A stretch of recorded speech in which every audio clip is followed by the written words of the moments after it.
Hello everyone, Jason Alea back here again, and today we're going to be talking about the newest episode of Dragon Ball Daima, episode 19, the second to last episode of Daima, and I have been really excited about this one. For a whole week, we are getting teased that Goku, Vegeta, Piccolo, and everyone else that had been turned into kids will now be transformed back into adults here with the title Betrayal. Now, with the cliffhanger of the last episode, we either think Gloria is going to betray our friends, or most likely, just for the sake of the plot, Gloria is going to turn everyone back into their adult selves, and that is eventually what he did at the beginning of this episode with Goku, Vegeta, Piccolo, Bulma, Dende, and everyone else are now back into their adult bodies, and man, it is awesome. When they all transform back into adults, there's a lot of cool stuff, especially with Vegeta fighting against King Goma, which I thought was portrayed beautifully. And with modern animation and the time that the animation team was given here compared to Super, they're able to pull off some impressive shots here with the adult body of Vegeta. Do a lot of cool stuff with him now going adult Super Saiyan 3. And the whole fight between Goma and Vegeta and how visceral it could be, how intense it could be, was just amazing to see. Unfortunately, Super Saiyan 3 Vegeta ain't enough against King Goma. And while Vegeta is adamant on finishing the fight himself, everyone knows he can't do it. Especially when he loses his Super Saiyan 3 form in the middle of the fight, and the whole situation has now become dire. And Glorio now teaming up with everyone else in Goku's gang. In the meantime, they're all planning on how they're able to defeat King Goma and trying to figure out what they can do while they're trying to recoup some of their energy.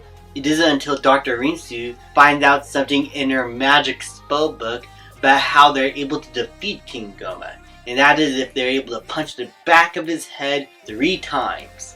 Oh my goodness. Honestly, I kind of like how there is a bit of a weakness here.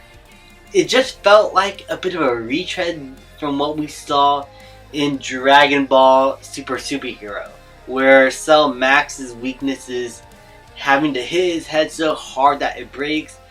It felt kind of the same way here, so it was a bit underwhelming. I will admit that that has to be the weakness. Though it would make sense given where the eye is placed, honestly. But still, I felt like they could have done something a bit more original here. Akira Toriyama could have found a better weakness for him. But at least it's something that makes sense within the context of the story. And physicality-wise, it makes sense, I guess.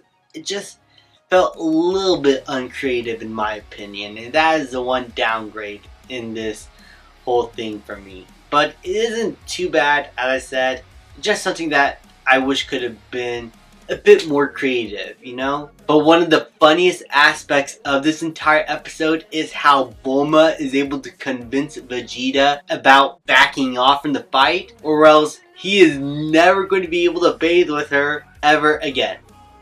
I just love how throughout this show we are able to explore a little bit of the sexual side of the Bulma and Vegeta relationship and how they adore each other physically. Not just emotionally, we know how much they emotionally love each other and how much they care for one another, but we're looking into the physical side of things here a bit, and how Vegeta would be kind of sad if Bulma loses her voluptuous body, and now he's not going to be able to see her in a bath ever again if he doesn't stop fighting. It's just classic Akira Toriyama writing that just is so bizarre, yet so funny to me. I really enjoyed the way Bulma was able to convince Vegeta using love against his will. And Goku was able to figure out a plan with Piccolo as he's waiting the sidelines to wait for the signal to be able to punch King Goma 3 times in the head. But Goku wanted to first show off all of his transformation from Super Saiyan 1 to Super Saiyan 2, and to go even further beyond to Super Saiyan 3, which unfortunately in the sub he did not say. But then he decided to add a little bonus, and we finally get adult Goku Super Saiyan 4, and I am so hyped for the final episode. Oh my goodness! Animation wise, beautiful. I really like the story here. The weakness of King Goma felt really unoriginal to me, and I felt like it could have been a bit more creative. But the action is exhilarating.